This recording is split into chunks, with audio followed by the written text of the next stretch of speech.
Hello everyone, welcome to test quiz. Test quiz में आपका स्वागत है। हम टॉपिक देख रहे थे सीधा एवं व्युत्क्रम समानुपात, या फिर हम इसे कहें डायरेक्ट एंड इनवर्स प्रोपोर्शन। इस चैप्टर का मैंने आपको ये दो कॉन्सेप्ट क्लियर किया था कि सीधा समानुपात क्या होता है और व्युत्क्रम समानुपात क्या होता है, डायरेक्ट प्रोपोर्शन क्या होता है और इनडायरेक्ट प्रोपोर्शन क्या होता है। जब x और y दो क्वांटिटीज है, x के बढ़ने पर y बढ़ता है, x के घटने पर y घटता है, तो ये होगा आपका डायरेक्ट प्रोपोर्शन, सीधा समानुपात का केस। और जब x की वैल्यू बढ़ाने पर y की वैल्यू कम हो जाती है, या फिर हम कहें x की वैल्यू घटाने पर y की वैल्यू बढ़ जाती है, तो ये होता है इनवर्स प्रोपोर्शन, या फिर हम कहें कि व्युत्क्रम समानुपात। आई होप आपको ये क्लियर हुआ होगा कि ये प्रोपोर्शंस क्या है। चलिए आज हम देखते हैं, इस चैप्टर में आपका कुछ अनुपात भी दिया हुआ है कि रेशियो क्या होते हैं, अनुपात क्या होता है। तो जब हम किसी नंबर को अनुपात, ठीक है, या फिर हम कहें इसे रेशियो, जब कोई भी दो क्वांटिटीज, जब कभी भी आप दो क्वांटिटीज को P बाई Q के फॉर्म में लिखते हैं, ठीक है, यहाँ पे सपोज जो A है वो 4 किलोमीटर की दूरी तय करता है और जो B है वो 5 किलोमीटर की दूरी तय करता है, तो आपको अगर बोले जाएगा कि A और B की दूरियों का अनुपात बताइए, तो आप क्या बोलेंगे कि उनकी दूरियों का अनुपात है 4:5। क्लियर हुआ? ठीक है, तो ये होता है रेशियो। इसी तरह हम इस रेशियो को P रेशियो Q के फॉर्म में भी लिख सकते हैं। आइदर आप इस फॉर्म में लिखेंगे या फिर आप लिखेंगे P बाई Q के फॉर्म में। क्लियर हुआ आपको ये? ठीक है, तो ये तो हम लोगों ने देख लिया कि अनुपात क्या होता है और रेशियो क्या है। ठीक है, कभी भी कोई दो क्वांटिटीज को अगर आपको रेशियो में बताना है, जैसे मैंने आपको दूरी का एग्जांपल दिया, या फिर आप किसी टाइम का एग्जांपल ले सकते हैं कि जो श्याम है वो 5 घंटे में वो कोई कार्य पूरा कर लेता है और जो राम है वो 6 घंटे में कोई काम को पूरा कर लेता है। अगर आपसे रेशियो पूछे जाएगा कि राम और श्याम के काम करने की जो समय का है उसका रेशियो बताइए, तो आप बोलेंगे कि 4:6 करके। ठीक है, क्लियर हुआ? तो ये है आपका अनुपात। ये तो हम लोगों ने देख लिया कि अनुपात हम P बाई Q या P रेशियो Q के फॉर्म में लिखते हैं। अब हम देखते हैं कि संयोजित अनुपात क्या होता है, या फिर मैं कहूँ कि कंपाउंड रेशियो। आप सभी लिखिए, संयोजित अनुपात, संयोजित अनुपात, इसे हम कहेंगे कंपाउंड रेशियो।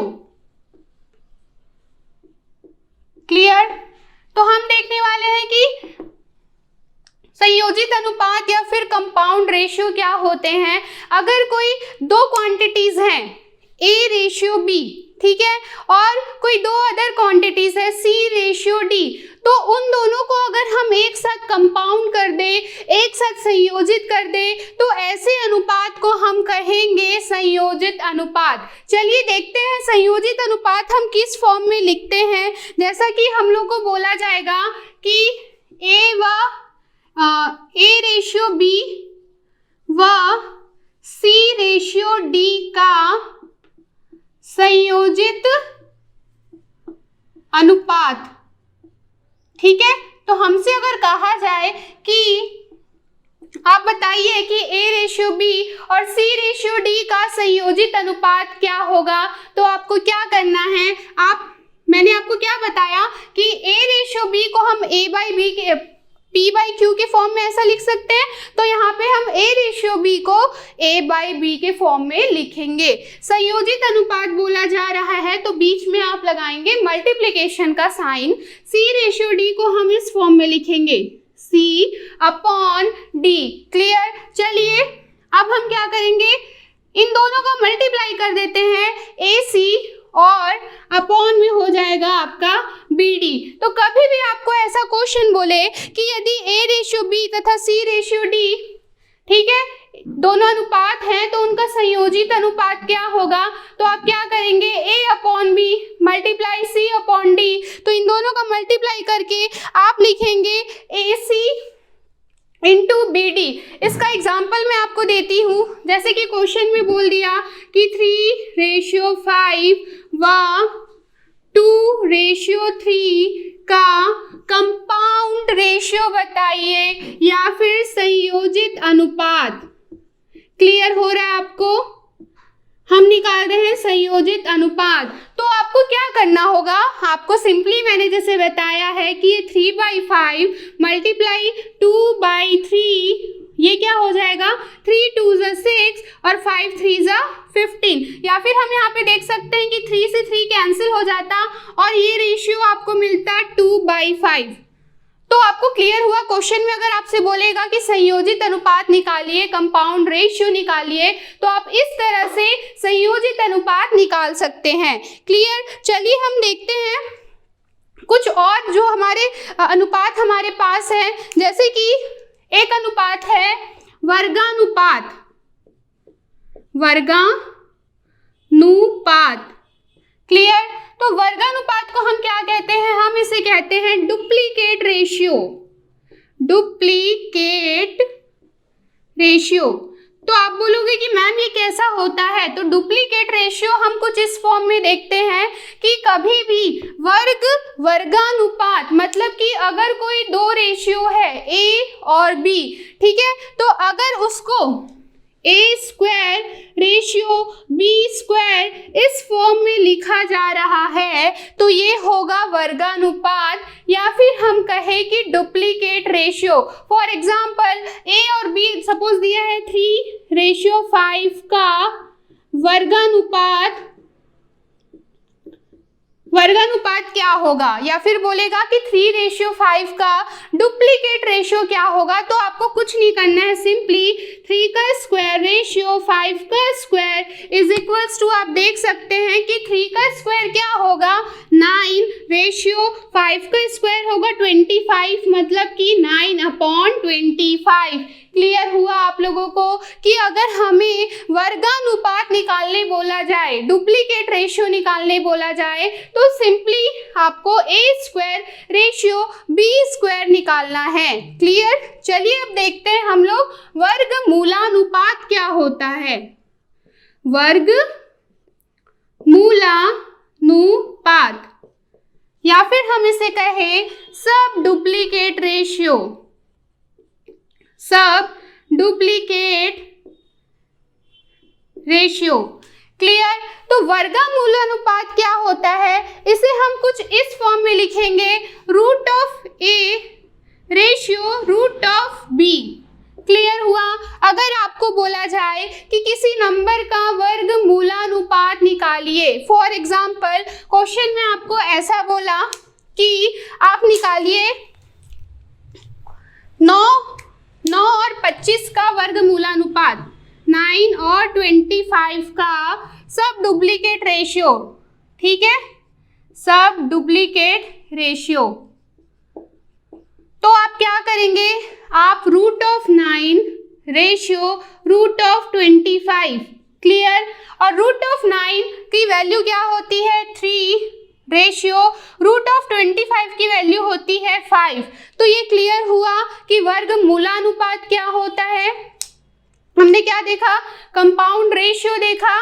ठीक है, कंपाउंड रेशियो के बाद हमने वर्गानुपात डुप्लीकेट रेशियो, वर्गमूलानुपात देख लिया। चलिए अब देखते हैं कुछ और टाइप के रेशियो जो हमें इस चैप्टर में पढ़ना है। ठीक है, अगर आप ये सारे कॉन्सेप्ट समझ जाते हैं कि इसमें कैसे कैसे टाइप के अनुपात है, तो अगर आपको क्वेश्चन में डायरेक्ट बोला जाएगा कि आप कंपाउंड रेशियो निकालिए, आपको बोलेगा वर्गानुपात निकालिए, वर्गमूलानुपात निकालिए, तो आप इजीली इसको फाइंड आउट कर सकते हैं। ठीक है, चलिए हम देखते हैं अब हमारा नेक्स्ट जो अनुपात है, जिसे हम कहेंगे घनानुपात। घनानुपात, या फिर हम इसे कहें ट्रिपलेट रेशियो। Triplet ratio. तो ये एज सिंपल एज वर्गमूलानुपात के है, जैसे कि घन वर्गमूलानुपात में हम क्या करते हैं, ए स्क्वायर रेशियो बी का स्क्वायर कर देते हैं। तो घन से आपको क्लियर है कि मैम कुछ इसमें इस तरह से होगा कि ए का क्यूब रेशियो बी का क्यूब, कुछ ऐसा होगा। और इसको हम कैसे लिख सकते हैं, ए का क्यूब अपॉन बी का क्यूब। क्लियर हुआ आपको? इसमें अगर आपको ऐसा क्वेश्चन दिया जाता है कि आप निकालिए, आपको निकालने बोले जाएगा 3 और 4 का घनानुपात निकालिए, घनानुपात। तो अगर आपको 3:4 का घनानुपात निकालना है तो आप क्या करेंगे, आप सिंपली 3 का क्यूब रेशियो 4 का क्यूब कर देंगे। क्लियर? 3 का क्यूब हो जाएगा 27, रेशियो 4 का क्यूब होगा 64। और इसे अगर हम रेशियो के फॉर्म में लिखेंगे तो ये हो जाएगा 27/64। आई होप ये क्लियर हुआ आपको कि घनानुपात क्या होता है। चलिए देखते हैं हमारा आपका नेक्स्ट अनुपात। नेक्स्ट हम क्या देख रहे हैं, घन मूलानुपात क्या होता है। घन मूलानुपात, घन मूलानुपात अगर आप देखें तो इसे हम इंग्लिश में कहेंगे सब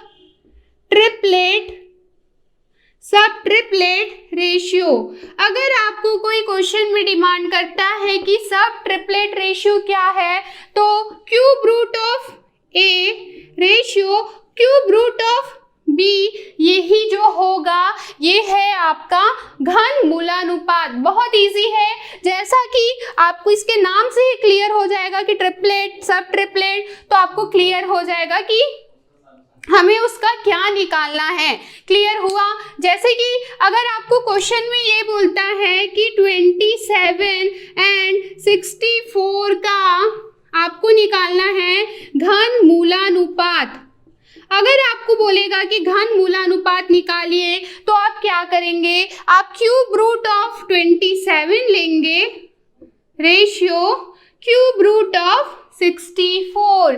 क्लियर हुआ? इसके बाद आप क्या करेंगे, इसको आप सॉल्व करेंगे। जैसा कि आपको पता है कि जो 27 है वो किसका क्यूब रूट है, वो क्यूब रूट है 3 का। रेशियो अगर 64 जो है वो किसका क्यूब रूट है, तो वो क्यूब रूट है 4 का। तो इस तरह से अगर आपको घन मूलानुपात निकालने बोला जाता है तो आप इस तरह से उसको निकाल सकते हैं। क्लियर हुआ? आई होप आपको ये क्लियर हुआ होगा बहुत अच्छे से। चलिए अब हम देखते हैं हमारा नेक्स्ट व्युत्क्रमानुपात। व्युत्क्रमानुपात,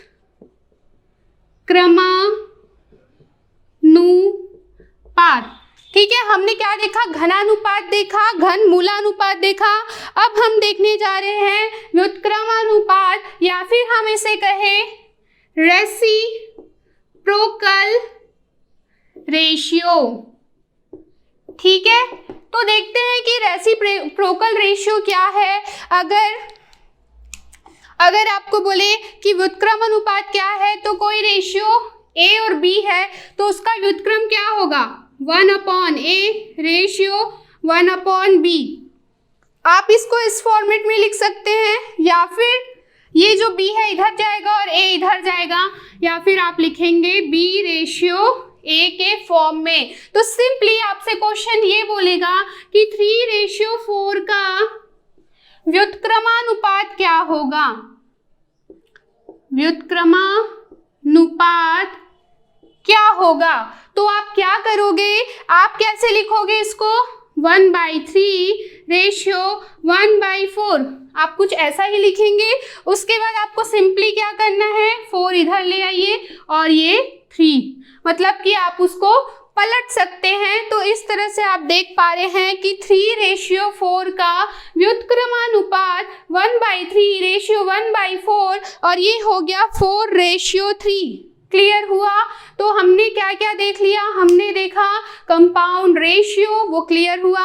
उसके बाद हमने देखा वर्गानुपात, वर्गमूलानुपात, घनानुपात, घनमूलानुपात, ठीक है, ट्रिपलेट रेशियो, सब ट्रिपलेट रेशियो, और हमने देखा व्युत्क्रमानुपात, रेसिप्रोकल रेशियो।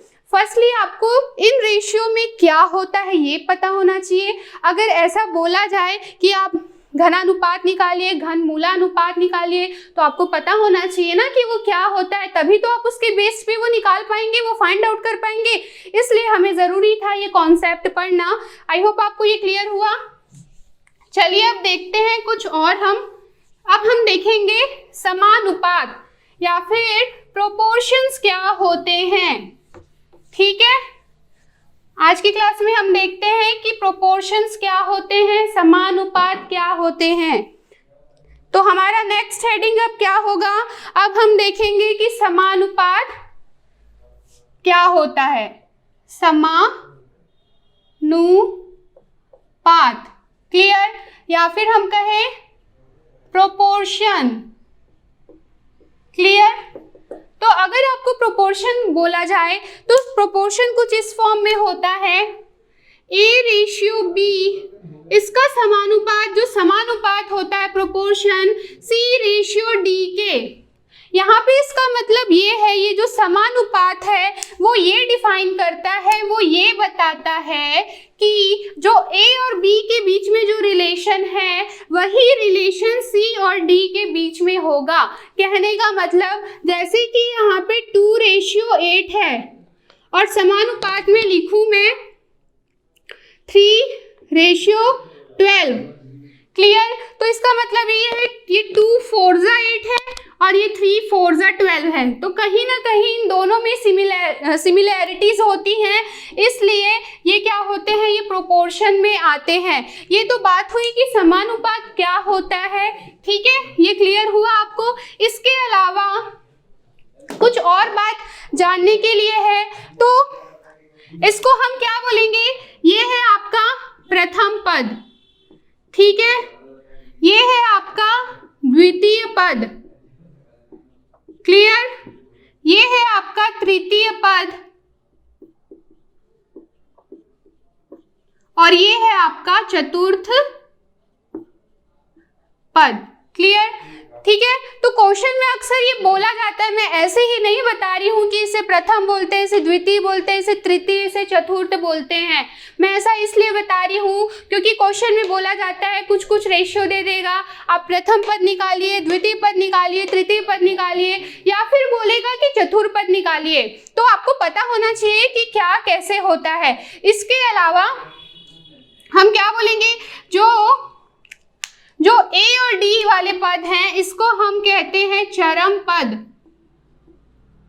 ये क्या है आपके चरम पद, और ये जो B और C वाले जो टर्म्स हैं इसे हम कहते हैं मध्य पद। तो ये तो कॉन्सेप्ट आपका क्लियर हुआ कि समानुपात क्या होता है, उसमें कौन कौन से टर्म्स होते हैं। आज की क्लास में हमने देखा कि डिफरेंट टाइप ऑफ रेशियो क्या है, हमने देखा रेशियो क्या है, हमने देखा वर्गानुपात, वर्गमूलानुपात, अगर वर्गानुपात है तो A² रेशियो B², वर्गमूलानुपात है तो √A रेशियो √B, घनानुपात है तो A³ रेशियो B³, अगर घनमूलानुपात है तो √³ A रेशियो √B होता है। उसके बाद हमने देखा कि इनवर्स प्रोपोर्शन क्या है, व्युत्क्रमानुपात क्या है, रेसिप्रोकल प्रोपोर्शन देखा हमने। तो अगर कोई A/B है तो वो सीधा आप उसको B/A के फॉर्म में लिख सकते हैं। उसके बाद हमने देखा कि समानुपात और प्रोपोर्शंस क्या है। आई होप आज की क्लास आपको क्लियर हुई होगी।